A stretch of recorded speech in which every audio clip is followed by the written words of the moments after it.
morning, welcome back to my YouTube channel guys. iDo Vlogs YouTube family.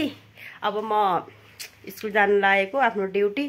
अब म भरे आइसकेपछि खाजा पकाउँछु हैन. आज म तपाईलाई फापरको पिठोले बनाइएको नुडल्स चाउमिन तपाईलाई बनाएर देखाउने छु. Bye bye guys. YouTube Vlogs देख्न सक्नुहुन्छ. आज म फापरको चाउमिन बनाउन लागेको छु. फापरको पिठो यहाँ देख्नुहुन्छ गोलो बनाएर रोटी जस्तै गरेर कट गरेर काट्ने हैन. चाउमिन जस्तो तपाईलाई जस्तो स्टाइलले हुन्छ त्यसै काट्न सक्नुहुन्छ हैन. अनि मसँग अब यहाँ पानी मैले बोइल गरे. यसमा हल्का बोइल गरेर राख्ने हो. मसँग अब यसलाई अमलेट छ. तपाईहरुले चिकन मटन जे पनि हाल्न सक्नुहुन्छ हैन. मसँग यहाँ चाहिँ मैले आज अमलेट बनाएर हाल्न लागेको छु. मसँग प्याज छ अनि लसुन छ, गाजर छ, बिन्स अनि काउली छ, त्यसपछि के भन्छ मटर कोसा छ अनि यहाँ चाहिँ टमाटो देख्न सक्नुहुन्छ. भेजिटेबल तपाईले जति पनि हाल्न सक्नुहुन्छ गाइस. युट्युब फ्यामिली तपाईले जति पनि हाल्न सक्नुहुन्छ. तपाईलाई जे हाल्न मन लाग्छ त्यो हाल्न सक्नुहुन्छ है. युट्युब फ्यामिली हल्का यसमा बोइल पनि गर्ने हो हालेर हैन. देख्न सक्नुहुन्छ मज्जाले हल्का हल्का तपाईलाई अब कति युट्युब फ्यामिली देख्न सक्नुहुन्छ मैले कराई बसालिसके है. अब फापरको आज म चाउमिन बनाउन लागेको छु. मैले तेल हाले. तपाईले तेल अब कति खाने हो हैन. हामी त धेरै ओइली खान सक्दैनौं. त्यही भएर मैले चाहिँ धेरै ओइली नहालेको है.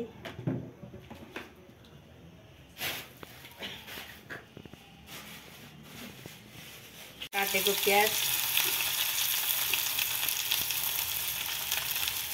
एकछिन होस् यसलाई यसलाई हल्का रातो रातो बनाउने है. यो रातो रातो बनाइसकेपछि तपाईले अब काट्नु भएको अब यो लसुन गाजर यो सबै हाल्न सक्नुहुन्छ. तपाईले सक्नुहुन्छ. प्याज चाहिँ रातो रातो हल्का रातो रातो भइसकेको छ. अब हामीले यो काटेको लसुन हाल्न सक्छौं.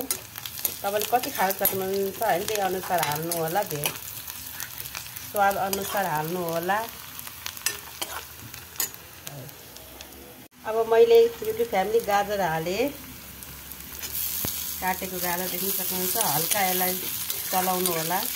त्यसपछि काउली हाल्न सक्नुहुन्छ.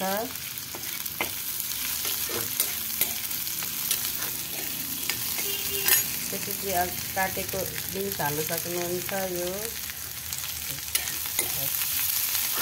काटेको यो हरियो मटर हाल्न सक्नुहुन्छ. अब मैले यो फापरको पिठो हल्का यो बोइल गरेर चाउमिन बनाउन लागेको देख्न सक्नुहुन्छ. मैले यहाँ हाल्न लागिरहेको छु यहाँ है. ग्यास हल्का सानो बनाउने.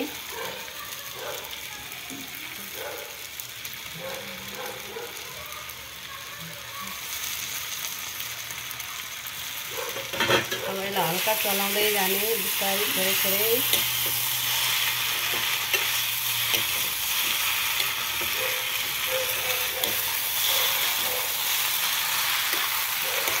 मैले चाहिँ आज युट्युब फ्यामिली फापरको चाउमिन बनाउन लागेको छ है. हेर्नुहुन्छ देख्न सक्नुहुन्छ यहाँ मैले हल्का चलाइसके. धेरै यो भेजिटेबल्सहरु पनि गलेको खानु हुँदैन चाउमिनमा. हल्का जस्ट काटे काटे हल्का हुनु पर्यो. बोइल जस्तो हुनु पर्यो. स्वाद अनुसार नुन हाल्नु होला. तपाईले कति खानुहुन्छ. खुर्सानीको धुलो पनि मैले हालिसकेको छु हल्का. धेरै पिरो हामी खाँदैनौं. हल्का चलाउने यसलाई.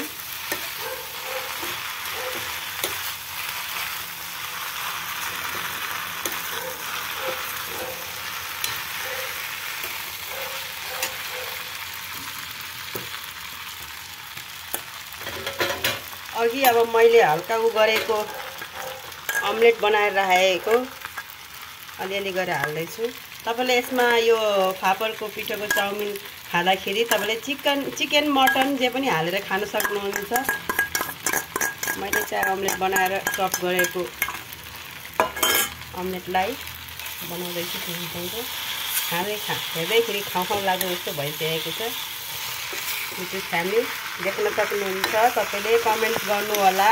के कस्तो केही गल्ती भए क्षमा पाऊँ युट्युब फ्यामिली. अब हल्का यसलाई 5 मिनट राख्नु। त्यसपछि अनि मेरो फापर पिठोको चाउमिन तयार भयो। स्वादअनुसार नुन पनि हालिसकेको छौँ मैले यसमा। के युट्युब फ्यामिली देख्न सक्नुहुन्छ मेरो फापरको चाउमिन रेडी भयो। देख्न सक्नुहुन्छ कस्तो दामी भएको छ है। युट्युब फ्यामिली देख्न सक्नुहुन्छ सबै चिज भेजिटेबल तपाईहरुले जे पनि हाल्न सक्नुहुन्छ। Okay bye bye.